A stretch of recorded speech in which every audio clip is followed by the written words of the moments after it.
Okay, check, check. Now, in small groups for writing, we are creating a timeline.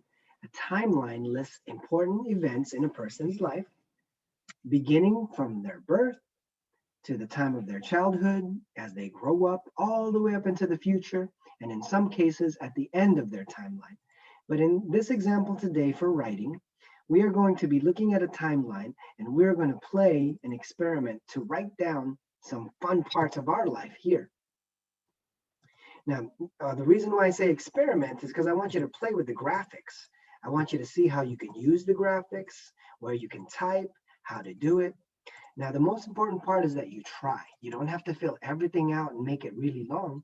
What I want you to do is to just see what happens when you move the space, move the block. I want you to try to see what happens when you increase or make the square bigger. I want you to try to type hi, try to type things on there. Add as many things as you can. And then, of course, later, if you need help, let me know. Now, in a timeline, we discuss the past, every special event in the present, and then eventually over here is the future.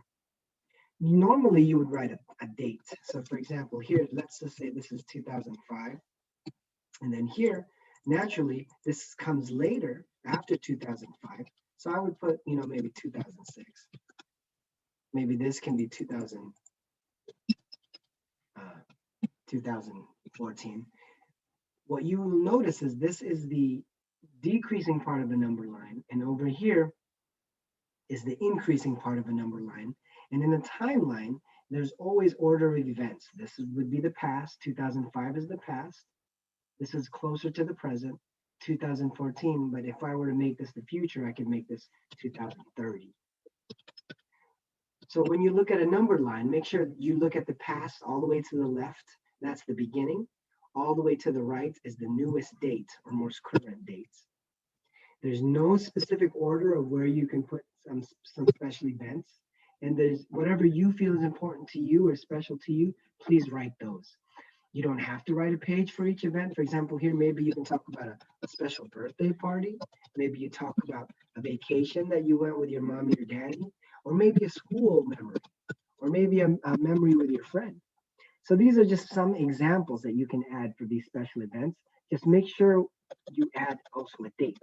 So maybe you had a fun time with your friend in 2018. Maybe you went on vacation in 2020. Something to indicate that you understand the level of the time, what time it was in the timeline. All right, let's practice some more.